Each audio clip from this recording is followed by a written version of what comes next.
Hey guys, today we're going to talk about flying with your firearms, and I am going to try to share some tips to make your trip a little more enjoyable and maybe a little more hassle-free. So in front of me here we have the Pelican Vault 800. I just purchased this literally a few days ago, specifically for this trip. I'm about to head out to North Carolina to shoot the NRL Rimfire Championship, and I'm shooting my Pantera air gun, and the thing is so long that it doesn't fit in my typical case I use, which is the Pelican 1750 Premier, I believe it's called. This case is a little less expensive, and it kind of shows it's a little more flimsy than maybe my other ones. The other parts are just thicker. It's also a lot heavier, the other case. I think if I were going to fly often, which I do, I would prefer the Pelican Premier or maybe the Storm, but I was in a time constraint and I needed something longer, and so I got this case. It also is a little bit wider than my other case, and when we open it up, you'll see that actually was a benefit for this scenario. But this isn't about the Pelican case. It doesn't matter what case you get, just make sure it's lockable and it's as heavy duty as you can afford. Don't skimp. If you can, you have very expensive firearms, you might as well protect them well. But any lockable case, preferably one with wheels so you can drag it behind you, you're not lugging these things around, and that it's lockable, and you should be good to go. So we'll open this up and we'll kind of show you. Let me see if I can tip this up and you can see. So this comes with the closed cell foam.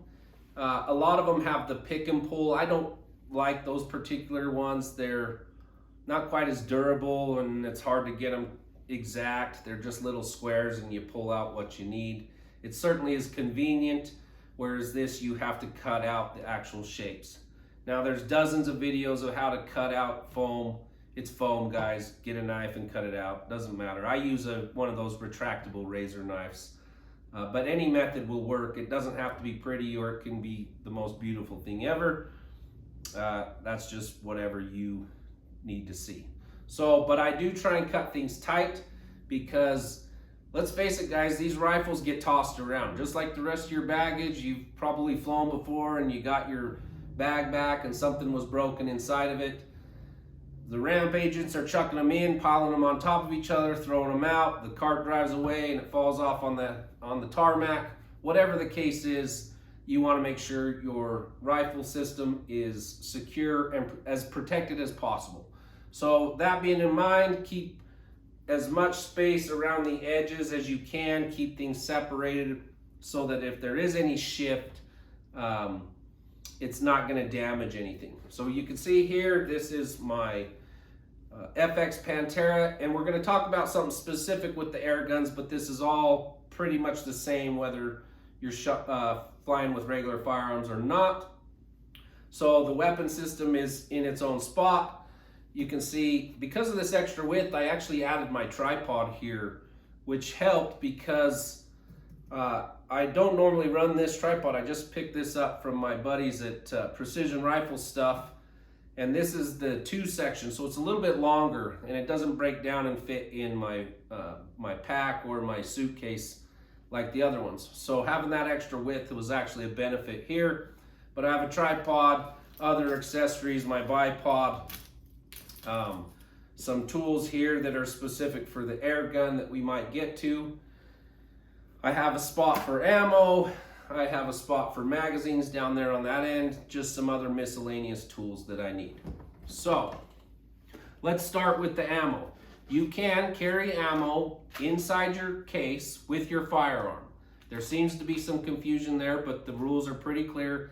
And I encourage you all to search both TSA's rules and regulations as well as the federal regulations, and even go so far as your individual airline, because there can be some conflict there. And you also have some lack of knowledge, perhaps, of individual people at the gate or at the TSA screening or what have you. So making sure you are fully aware of the rules, and even better, keep a copy with you. Whether you print out hard copies, I have them saved in files on my phone. So if there's ever any question, if I can speak correctly, if there's ever any question, you can pull that up and say, well, here's the regulation. This is what I've done to meet that regulation. Just an obvious tip that goes for everything in life.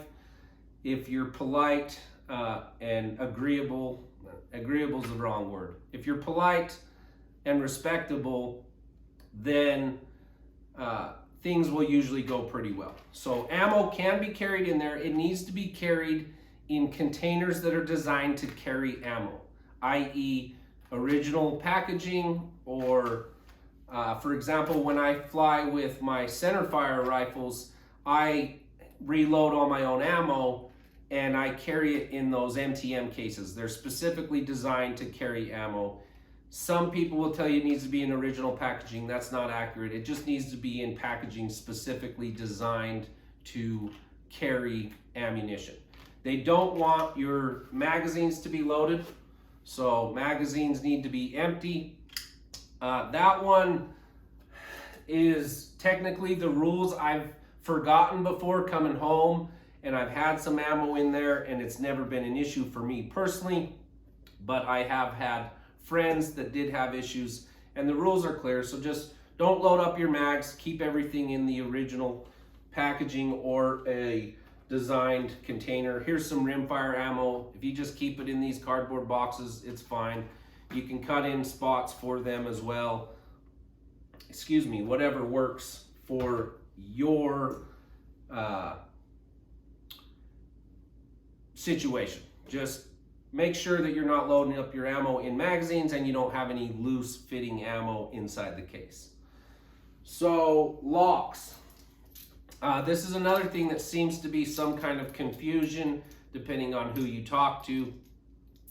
But there are some differences, again, from the federal regulations versus maybe what somebody that you knew at TSA or an agent told you, what have you. So these are just master locks. I bought these on Amazon in a set of 4. I have actually several sets of these. Doesn't hurt to have extra. Relatively inexpensive. This particular case takes 4 locks. If there is a location for a lock, i.e. the pass-through, then you need to have a lock in that location. Again, one of those things, not every single agent actually knows the rules, so you might squeak by with only 2. But give me a break, guys. They're very inexpensive locks. Just buy 4 locks. Excuse me. These ones happen to be keyed the same, which I would encourage you to do. And then make sure you have a couple of sets of keys. Keep one in your pocket and then bury one down in your carry-on luggage or what have you. So if there's a location for a lock, it needs to have a lock. Some people will tell you use the TSA agents. Don't use those, or the TSA locks, I'm sorry. TSA locks are accessible to any TSA agent. They all have keys and they can open them up. Now that might work great for TSA, but that's a difference of the federal regulation. So when I get to the airport, I'll go up to check in at the ticket counter. I will tell them I need to declare a firearm. I don't walk up and say, hey, I got a gun. Like, just be smart and use common sense. But I'm here to declare a firearm.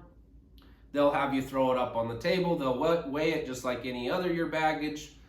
They'll give you a little card. It's a firearm declaration card. You'll fill out that card with your information. They'll put the flight information and such on there. You sign that card, which essentially means that I'm declaring that this firearm is safe and unloaded and it's secured by myself in my possession. So when the ticket agent's done, they'll hand you that card. You stick it inside. You throw the lid closed and you lock up your case. Now that can vary from airport to airport. It really just depends on that individual airport and where the TSA check station actually is. Like Phoenix, for example, you declare your firearm, the agent walks you to the TSA location, you hand it off to them with your locks. They open it in front of you, you can see it, they close it off once it's done, and you lock it up and you go. In Salt Lake, where I'm flying out of, you declare it, you lock it up and secure it, and you send it back to TSA there. If they have an issue, they will usually come and get you or what have you. In other cases, TSA is actually out front even before you get to the checkout counter. It just depends on your situation. But the moral of the story is you need to be the one that secures your firearm. The federal regulation says that once I've declared this firearm and locked it, it can't be opened outside of my possession. Now that can be a problem, and luckily for me, it has never been one, but I've had several friends where they declared it, they send it back, it got flagged for one reason or another, and a TSA agent came out and said, give me your keys to your case. Now you have to decide what's going to be best for you. In that situation, I can't decide that for you, but you have a couple of potentials of A, missing your flight, and any other fallout from that. However, in accordance with the federal regulation, that weapon system cannot be opened outside of your presence. So I'm not in the habit of handing off my keys to anyone. That can cause a conflict, especially if the TSA check area is in a secured area of the airport and they won't allow you there. Sometimes you just got to decide. And I've had friends that have had good experiences and bad in every combination that you could be. So some have missed flights, some haven't. You just gotta play it by ear, but as I stated earlier, if you are respectful and understanding the actual rules and you're confident, then you should probably be just fine. So it's not a big deal to fly with firearms, guys. These people see them all the time, and they're used to it, they're handling it. Once you've flown once or twice with it, it's not a big deal. One last little additional bonus tip. This is my Armageddon Gear Game Changer. This is my support bag that goes with me everywhere I shoot. This will absolutely get flagged. And I take this on my carry-on, right? So tip number one, put this on your carry-on, not in your checked baggage. Because in your checked baggage, they're gonna rip open your bag when they scan it and see just the same. So this, excuse me, this one's an OG. It's filled with kind of like little pellets, type stuff. My mediums are the heavy fill. They're filled with sand.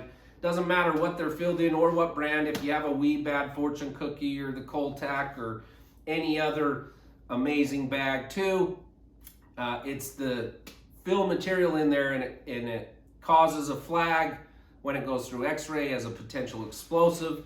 It's not a big deal. Again, they see these all the time. They pull your bag out, they swab it with some chemical, they put it in the little machine, and light goes green and you are merrily on your way. But one tip is I don't leave this in my bag. When I get to the security screening, I pull this out and I stick it in its own separate bin to send it through the x-ray. Because I guarantee it's gonna get flagged, and that way this will get flagged and not my whole bag, and then they're pulling things out and you're trying to pack stuff back up while you put your belt back on and so forth. Hey, don't do that. So just keep your bag out of your main bag, keep your support bag out of your main bag, and run it through the x-ray by itself.